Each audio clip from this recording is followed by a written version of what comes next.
नमस्कार, India voice देख रहे हैं आप और मैं हूं आपके साथ सुचित्रा गुप्ता। देवभूमि समाचार में आप सभी का बहुत स्वागत है। आज उत्तराखंड के लिए एक बड़ा दिन है। आपको बता दें, निकाय चुनाव को लेकर बड़ी खबर। 54 केंद्रों पर मतगणना जारी।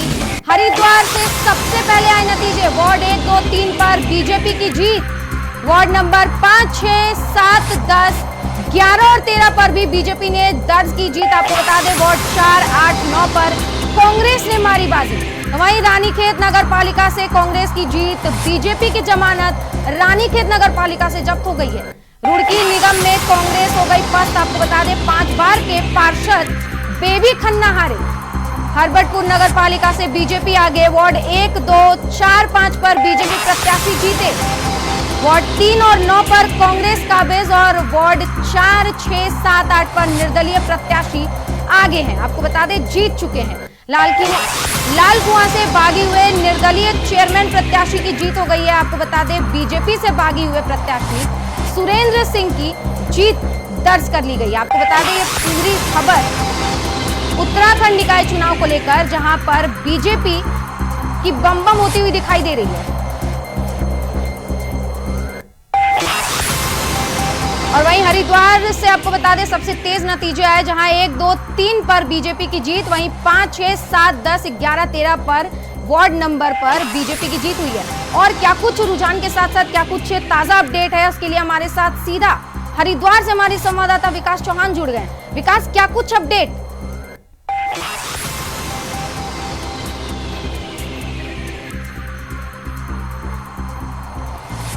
तो विकास तक शायद हमारी आवाज नहीं पहुंची, दोबारा से पैच करने की कोशिश करेंगे। तो अभी तक आपको बड़ी खबर बता दें, हरिद्वार से बड़ी खबर आ रही है, जहां पर 1, 2, 3 वार्ड नंबर पर बीजेपी ने जीत दर्ज की है। वहीं 5, 6, 7, 10, 11 और 13 वार्ड पर बीजेपी ने जीत दर्ज की है। वहीं वार्ड नंबर 4, 8, 9 पर कांग्रेस ने बाजी मारी है। तो कई जगह पर निर्दलीय प्रत्याशी, जो कि कांग्रेस और बीजेपी से बागी होकर सामने आए थे, उन्होंने पूरा खेल बिगाड़ दिया है। वहीं रानीखेत नगर पालिका से कांग्रेस ने जीत दर्ज की है और बीजेपी की जमानत पूरी तरीके से जब्त होती हुई दिखाई दे रही है। तो हमारे साथ विकास चौहान दोबारा पैच हो चुके हैं। विकास, क्या कुछ अपडेट अब तक, क्योंकि वार्ड नंबर 5, 6, 7, 10, 11, 13 पर बीजेपी की जीत दर्ज की गई है, क्या कुछ ताजा अपडेट?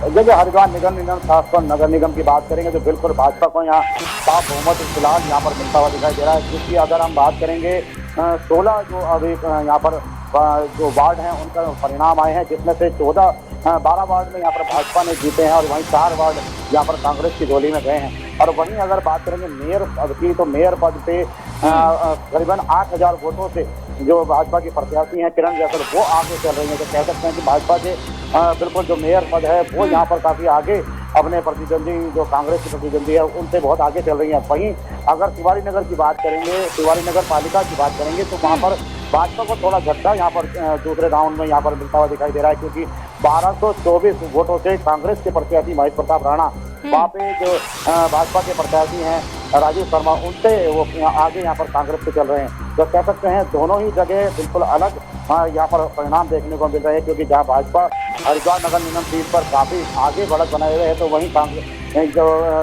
नगर पालिका तिवारी नगर है, वहाँ पर फिलहाल 2 राउंड में यहाँ पर कांग्रेस आगे दिखाई दे रही है। लेकिन अगर हम बात करेंगे भाजपा के जो नेता हैं उनसे, कि वो अभी 2 राउंड वहाँ पर अभी बहुत तेज हैं और काफी अभी वहाँ पर वोटिंग बाकी है। तो उनकी कहना है कि जो क्षेत्र अभी रह गए हैं तो उसमें भाजपा एक बार फिर से कमबैक करेगी और काफी टक्कर यहाँ पर देने की बात वो कहते हैं। तो कह सकते हैं कि भाजपा का और कांग्रेस का जो आपसी द्वंद्व शिवाजी नगर में ज्यादा देखने को मिल रहा है। तो वहीं एक तरफा फिलहाल जो नगर निगम में यहाँ पर देखने को मिल रहा है। हालांकि जो नगर निगम में जो अभी केवल 2 ही यहाँ पर राउंड हुए हैं, अभी 3 राउंड और यहाँ पर शेष है। तो कह सकते हैं कि वहाँ पर भी हरिद्वार नगर निगम में भी जो वोटिंग परसेंटेज है वो काफी अभी बची हुई है। क्योंकि ज्वालापुर का जो क्षेत्र है वहाँ पर कांग्रेस का गढ़ वो माना जाता है। वहाँ से भाजपा कितना वोट गेन करती है वो देखने वाली बात रहेगी। और हरिद्वार जो मेन भाजपा का गढ़ है, वहाँ पे अभी जो 8,000 की जो लीड है वो और कितना उसको बचा पाते हैं, ये देखने वाली बात रहेगी। तो कह सकते हैं फिलहाल हरिद्वार जो नगर निगम है वहाँ भाजपा को संतुष्टि यहाँ पर जी विकास, आपसे जानना चाहेंगे, हरिद्वार में सुबह कुछ तो गड़बड़ की खबर आ रही थी, क्या कुछ वो गड़बड़ थी और क्या उसे सुलझाया जा चुका है?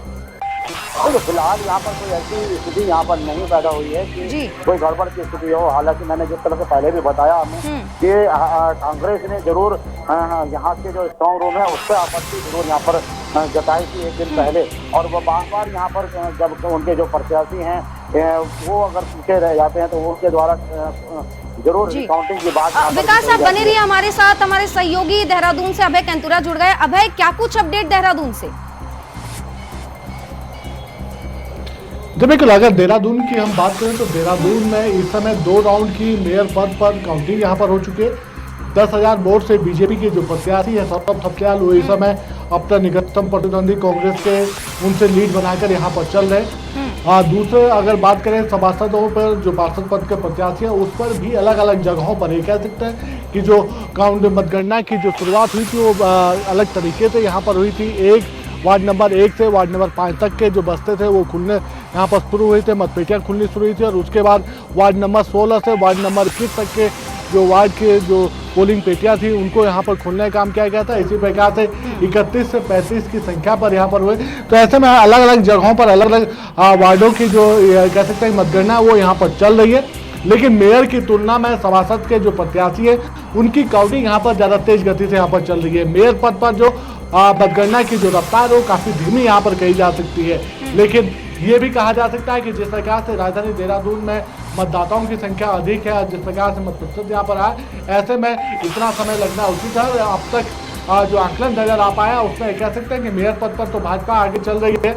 इसके अलावा जो जिन सीटों पर लगभग कह सकते हैं कि परिणाम सामने आने की स्थिति है उस पर वार्ड नंबर 1 से वार्ड नंबर 4 तक की स्थिति है, जहां पर कांग्रेस के जो प्रत्याशी है वो अपने निकटतम प्रतिद्वंदियों से अच्छी लीड बनाकर यहां पर चल रहे हैं। निरंजनपुर और माजरा में ये कह सकते हैं कि बीजेपी एक सीट निरंजनपुर की जो सीट है वो बीजेपी यहाँ पर जीती है। माजरा पर जो प्रत्याशी की जो सीट थी पार्षद पद की, उस पर कांग्रेस प्रत्याशी ने भाजपा के जो प्रत्याशी थे उनको हराने का काम यहाँ पर किया है। तो ये कह सकता है कि धीरे धीरे परिणाम आने लगे, लेकिन मेयर सीट पर जो तस्वीर साफ होगी वो देर रात तक साफ होने की उम्मीद यहाँ पर की जा सकती है। इसके अलावा पूरे उत्तराखंड की अगर हम बात करें तो पूरे उत्तराखंड में मैदानी क्षेत्रों को छोड़ दें तो फिर ज़्यादातर जगहों पर कांग्रेस और निर्दलियों ने सत्ताधारी दल भाजपा को बड़ा झटका देने का काम यहाँ पर किया है। हम शुरुआत उत्तरकाशी जनपद से करते हैं। उत्तरकाशी जनपद में ज़्यादातर जगहों पर ये कह सकते हैं कि निर्दलीय और जो कांग्रेस के जो प्रत्याशी थे उन्होंने जीत हासिल करी है। खुद उत्तरकाशी जो नगर पालिका रही है वहाँ पर निर्दलीय प्रत्याशी यहाँ पर जीते हैं। बड़कोट की जो नगर पालिका सीट रही है वहाँ पर निर्दलीय प्रत्याशी ने जीत हासिल करी है। पुरोला जो नगर पालिका सीट रही है यहाँ पर कांग्रेस प्रत्याशी ने जीत हासिल करी है।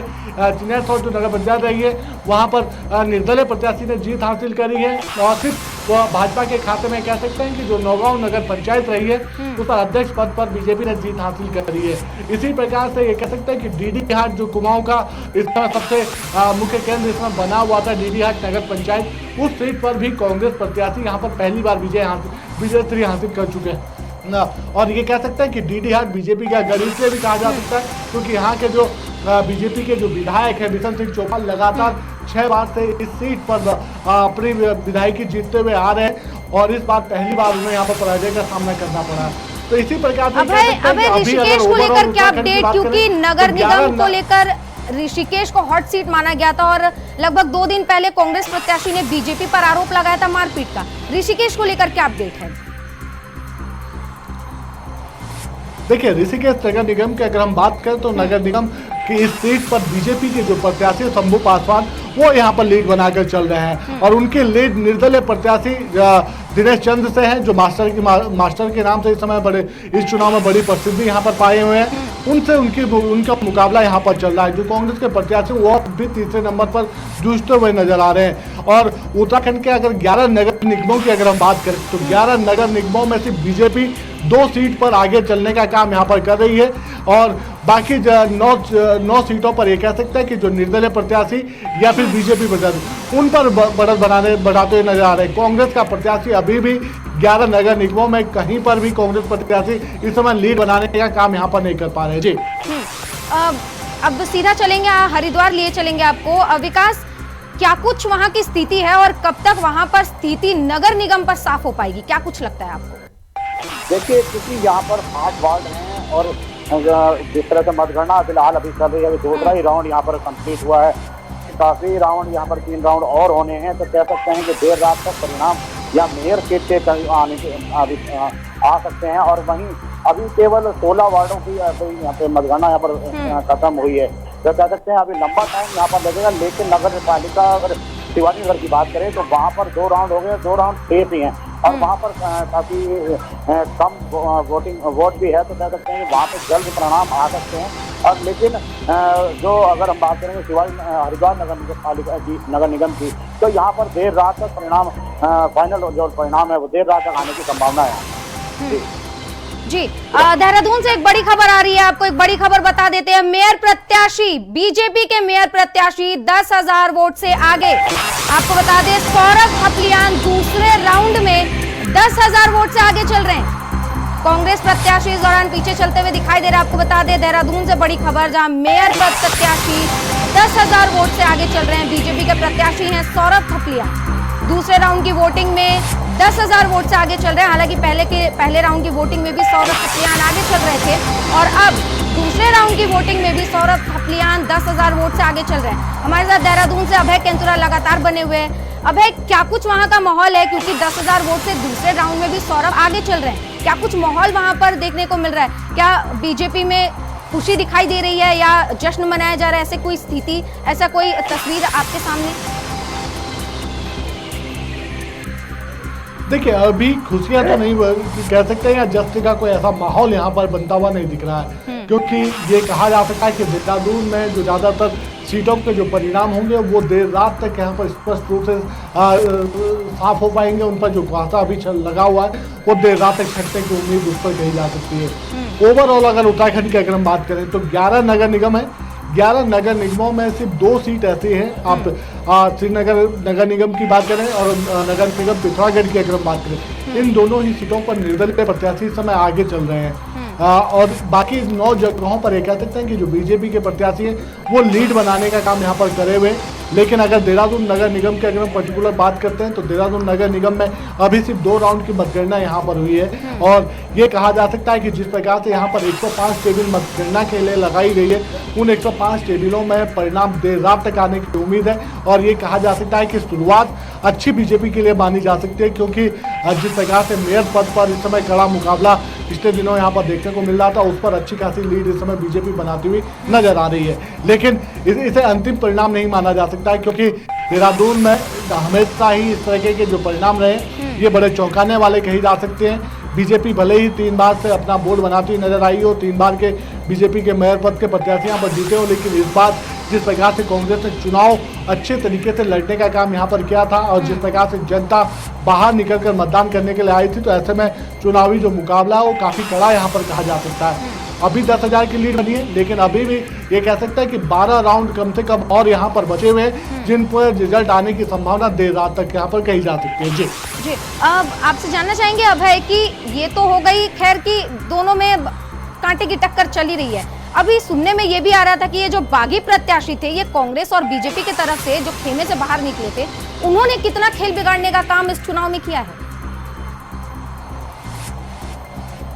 देखिए, ओवरऑल उत्तराखंड में करें तो ज्यादातर जो बागी प्रत्याशी है उन्होंने दोनों ही, चाहे कांग्रेस हो या बीजेपी, दोनों के ही समीकरण बिगाड़ने का काम यहाँ पर किया है।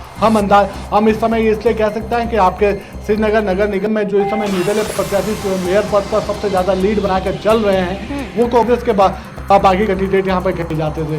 उनका सीधा मुकाबला भाजपा के प्रत्याशी से यहाँ पर चल रहा है। पिथौरागढ़ नगर निगम सीट पर की अगर हम बात करें तो मोनिका बहल जो निर्दलीय प्रत्याशी के तौर पर चुनाव में इस समय सबसे ज्यादा लीड लेकर चल रही है।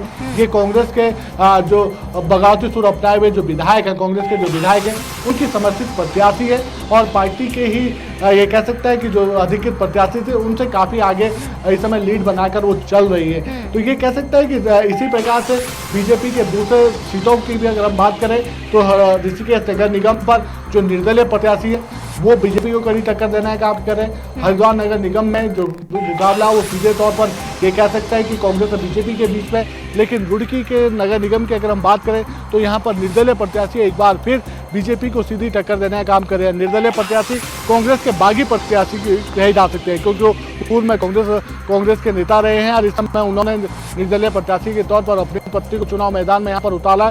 तो ये इस तरह के समीकरण है जो इस समय सियासी दलों के लिए बड़ा चिंता का विषय यहाँ पर बनते हुए नजर आ रहे हैं कि अगर सही समय पर सही बंटवारा टिकटों का किया जाता तो आज जो चुनावी परिणाम थे वो कुछ और होते हुए नजर आते थे। लेकिन ये राजनीति की जा सकती है कि जो कैपेबल है, जो सक्षम उम्मीदवार यहाँ पर कहा जा सकता है, वो निर्दलीय उम्मीदवार बनकर भी चुनाव मैदान में कड़ी टक्कर देने का काम यहाँ पर कर रहा है। और जो राजनीतिक दल है उनकी जो चुनावी समीकरण है उनको बिगाड़ने का काम उनकी तरफ से किया जा रहा है। जी अभय और विकास, आप हमारे साथ बने रहिएगा। छोटे से ब्रेक के बाद जल्दी वापस लौटते हैं। तो ब्रेक के बाद एक बार फिर से निकाय के महारण पर चर्चा करेंगे और सीधा लिए चलेंगे आपको हरिद्वार, जहां से विकास हमारे संवाददाता लगातार हमारे साथ बने हुए हैं। विकास, कई वार्डों पर बीजेपी की जीत दर्ज हो चुकी है, क्या कुछ जश्न का माहौल वहां देखने को मिल रहा है? बिल्कुल, देखिए अगर हम बात करें अगर जश्न की तो बिल्कुल यहाँ पर जिस तरह से बीजेपी को वोट यहाँ पर लगातार जीत हासिल होती जा रही है, क्योंकि अगर हम बात करेंगे 16 वार्डों में से, तो 16 वार्डों में से यहाँ कहीं ना कहीं अगर बात करेंगे तो साइड गलत चल रहा है, क्या चला रहे हैं?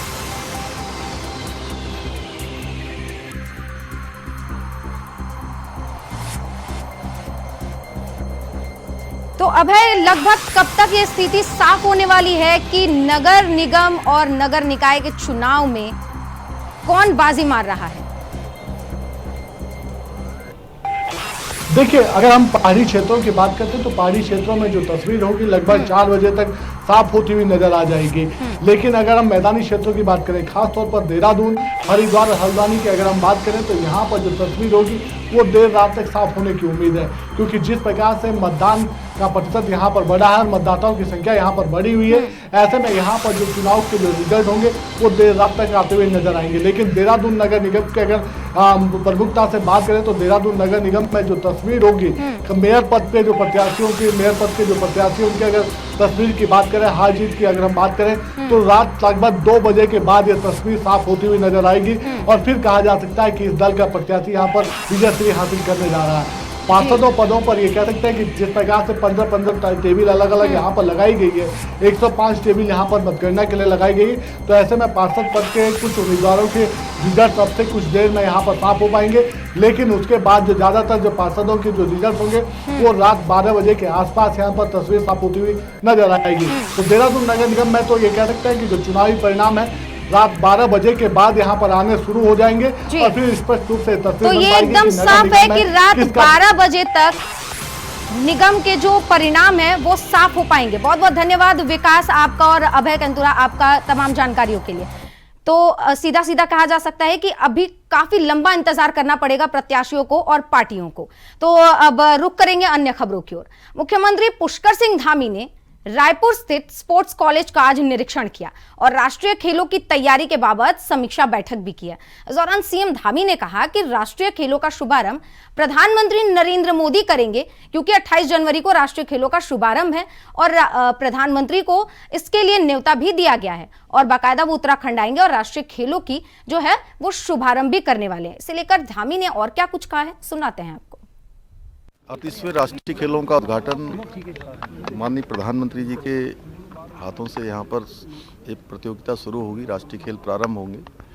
उसकी सभी तैयारियाँ यहाँ पर लगभग पूरी हो गई हैं और ये बहुत ऐतिहासिक होगा और जो लोग खिलाड़ी हमारे जो पूरे देश भर के यहाँ आएंगे वो एक अच्छा अनुभव लेकर जाएंगे और हमारे राज्य के लिए भी एक बहुत बड़ा ये अवसर है और राष्ट्रीय स्तर पर हमारे राज्य की एक अलग पहचान खेलों के रूप में भी बनेगी, क्योंकि हमारे जैसे राज्य में ये खेल होना ये अपने आप में राज्य के लिए भी बहुत बड़ी बात है और अपने आप में लोगों को लगता है कि भाई छोटा राज्य है। पहले ये सोचते थे कि यहाँ इतनी बड़ी प्रतियोगिता कैसे होगी, लेकिन 19 स्थानों पर ये प्रतियोगिताएं हो रही हैं। अलग अलग स्थानों पर अच्छे इंफ्रास्ट्रक्चर बनाए गए हैं जो आगे आने वाले समय में भी हमारे खिलाड़ियों के लिए, नवोदित हमारे युवा पीढ़ी के लिए वो हमेशा काम में आएंगे। और ये इस बार के जो राष्ट्रीय खेल देवभूमि में आयोजित हो रहे हैं। ये हमको देवभूमि, वीरभूमि लोग पहले से ही कहते हैं, क्योंकि देवों का स्थान है ये, इसलिए देवभूमि के रूप में। और देश का हर 5वां सैनिक देवभूमि उत्तराखंड से अपनी सेवाएं देश के किसी न किसी स्थान पर देता है, कहीं न कहीं सीमाओं पर तैनात रहता है। तो वीरभूमि भी है और देश के लिए शहादत देने वालों की भी बहुत बड़ी संख्या हमारे राज्य से रही है। तो अब खेल जब यहाँ आयोजित होंगे, ऐतिहासिक रूप से होंगे, तो ये खेल भूमि के रूप में भी हमारी देवभूमि स्थापित होगी। पारंपरिक संस्कृति से भी खिलाड़ी रूबरू होंगे, इसके लिए हमारी क्या कुछ तैयारियां हैं? नहीं, सभी तैयारियां हैं। अच्छे जो पूरे देश की हमारी सांस्कृतिक विविधता है उसका भी यहाँ पर प्रदर्शन होगा और पूरे देश की एक भावना के साथ खेल हों, पूरे देश में एक संदेश जाए, पूरे देशवासी सब एक हैं, उसके अनुरूप भी यहाँ पर सभी कार्यक्रम सांस्कृतिक रूप से आयोजित किए जाएंगे। सर, दिल्ली गए थे आप, वहाँ प्रचार प्रसार भी किया? पूरे देश में इस समय लोग डबल इंजन की सरकारों को प्राथमिकता दे रहे हैं और हर राज्य में डबल इंजन सरकारें बार बार जनता का उनको आशीर्वाद मिल रहा है। दिल्ली के लोगों के भी इस बार भली भांति मन बना लिया है कि इस बार वो परिवर्तन करेंगे और दिल्ली में भी डबल इंजन की सरकार बनाएंगे, भारतीय जनता पार्टी को जिताएंगे। देख रहे हैं पूरे प्रदेश भर की। नहीं, शानदार नतीजे आएंगे, अच्छे नतीजे आएंगे और ट्रिपल इंजन की सरकार बनेगी। सर, यूसीसी का बेसब्री से कब तक अनाउंस हो सकता है? तारीख बताइए। फाइनल डेट क्या है सर? यूसीसी की सारी तैयारियां पूरी हो गई हैं और 1-2 दिन में ही आपको जो है बुलाया जाएगा दोबारा। तो इसी के साथ देवभूमि समाचार में आज के लिए बस इतना ही। देश और दुनिया की तमाम खबरों के लिए आप बने रहिए इंडिया वॉइस के साथ। नमस्कार।